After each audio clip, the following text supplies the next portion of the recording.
Благодарам. Почитувани граѓани, Европскиот совет во декември 2005 година и додели на Република Македонија статут на земја кандидат.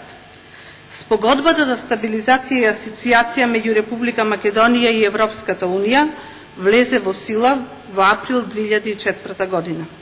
Во 2009 година Комисијата за прв пат му додели препорака на Советот да започне пристапни преговори со земјата. Во 2015 година власта на Република Македонија, предводена од ВМРО-ДПМН, го доби извештајот во кој препораката за почеток на преговорите е суспендирана и условена. Овај извештај е срам за сите нас. И не е негативен, туку е срамен. Овај извештај, што го доби Република Македонија, го достигна дното. Извештајот за напредокот за 2015 година се базира на трите клучни извори кои се спомнуваат во скоро сите поглавија. Тоа се: прво, итни реформски приоритети содржани во пакетот на извештајот од Прибе од 8 јуни 2015 година, договорот од Пржино од 2 јуни и 15 јули 2015 година. Трето, содржината на преслушкуваните разговори кои ги објави опозицијата во периодот февруари и јули. Минатата година за препораката во јавноста се разви дискусија дали е условена или не. Оваа година и на јавноста е јасно дека е условена и ќе зависи од континуираното следење и спроведување на договорот од Пржино и од итните реформски приоритети. Ова прашање повторно ќе се отвори по изборите во април 2016. Еврокомесарот Хан оцени дека политичкиот систем е сериозно подкопан со корупција. Забелешките на Европската комисија за состојбата на Македонија се бројни и се однесуваат на речиси секој дел од системот: влада, судство, економија, меѓуетнички односи, борба против корупција, почитување на човековите права и на слобода на медиумите. Во извештајот се оценува дека земјата се наоѓа во длабока политичка криза од 2001 па наваму. Преседнатите разговори во кои наводно се вмешани високи владини функционери сугерираат прекршување на основните права, мешање во независноста на судството, слобода на медиумите и изборите, како и корупција. Македонија според овај извештај назадува скоро во сите полиња. Назадување имаме во судството, фискалната дисциплина, во слобода на изразување и во правата на ЛГБТ заедницата. Како сфери без напредок, Европската комисија меѓу другото ги бележи борба против корупција, борба против организиран криминал, состојба во пазарната економија и правата на ромите. Мал напредок или во структурни реформи поврзано со пазарот на трудот, имаме некаков напредок или во поглавијата поточно 24, 26, 27 и 28, правда, безбедност и слобода, образование и култура, животна околина и климатски промени, и здравствената и заштитата на потрошувачите. Во делот на финансиите, со исти забелешки Европската комисија за ребалансот на буџетот во 2014 и 2015 година.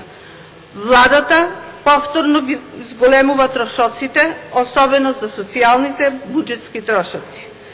Таргетираниот дефицит е зголемен од 3,4 на 3,6% од бруто домашниот производ за 2015 година. Македонското бруто домашно производство континуирано расте последните години, но со него и долгот на државата кој надминува веќе 50%. Јавната потрошувачка не е подобрена. Во 2014 година капиталните инвестиции изнесуваат 10% од буџетот.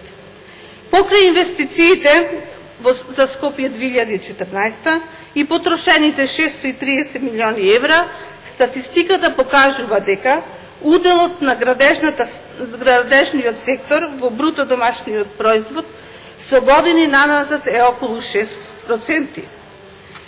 Јавните финансии и транспарентноста се најкритичните точки и невработеноста на младите и одливот на младите мозоци продолжува се повеќе и повеќе. Овие се забелешките нотирани во извештајот на Европската комисија. За разлика од овој сектор, придонесот на земјоделството дополнително се намалува. Изненадувачки е, со оглед на постојаното зголемување на субвенциите за земјоделците од 20 милиони евра во 2006 година, во 2011 година беа зголемени на 115 милиони евра, во изборната 2014 година беа планирани и ветени на земјоделците 150 милиони евра, а во буџетот беа испланирани 105. Но за жал, во 2014 година беа исплатени само 42 милиони евра. Во 2015 година беше неизбежно да се направи измена на програмата и да се планираат останатите 66 милиони евра. Субвенции за 2015 година не се исплатени, а сме веќе декември и крај на година. И покрај важните ветувања, придонесот на земјоделството во македонскиот бруто домашен пазар постојано опаѓа од 2002 година, кога изнесуваше 12,3%, а во 2014 година одвај 10%. Структурата на вработеноста е фокусирана на ниско ниво, посебно во земјоделието, каде што изнесува 19%. Државното земјиште останува пречка за развој на земјоделскиот сектор. Сите овие забелешки се нотирани во извештајот. Во 2013 година вкупно 11,5 милиони евра беа вратени од предпристапната помош за рурален развој или ИПАРД, останаа неискористени и беа вратени во буџетот на Европската Унија во 2014 година. Иако е зголемен бројот на апликанти во 2014 година, сумата од 15,6 милиони евра од вкупниот буџет на ИПАРД програмата остана неупотребена и вратена во буџетот на Европската Унија. Во делот на органското производство и политиката за заштита на квалитетот, иако се направени подготовки за регистрирање на 2 производи со заштитена географска ознака, проблемот останува кај нас. Значи, проблемот е административниот капацитет, кој не задоволува и не спроведува стратешки рамки. Бидејќи финансиските средства за поддршка на земјоделството и руралниот развој се планираат секоја година, потребно е нивно следење на нивното трошење. Потребна е анализа на спроведување на извршените трошоци, за да не се повторуваат евентуално погрешно насочените средства и во следната година од страна на планерите на програмите. Според статистиката на Европската комисија, опаѓаат и површините под земјоделско земјиште во Република Македонија, во постојан пат и бројот на говеда, свињи и овци. Раст е забележан кај зеленчукот и кај млекото. Неголема критика е упатена на слабиот капацитет на јавната администрација и слабата соработка на релевантните институции кои имаат заедничка надлежност. Исклучително се негативни оценките во однос на состојбата на ромите во општеството, како и оние за состојбата на полето на заштита од дискриминација.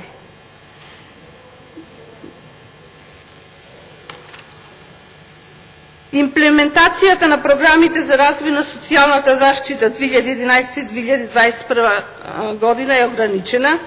Мерките во рамките на националната стратегија за борба против сиромаштијата имаат ограничено влијание и сиромаштијата останува на високо ниво, особено кај ромите. Податоците за сиромаштијата не се редовно ажурираат во Заводот за статистика.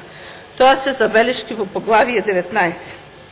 Непосветеност и недостатокот на ресурси ја загрозуваат имплементацијата на Националната стратегија за еднакви права на лица со хендикеп од 2010 до 2018.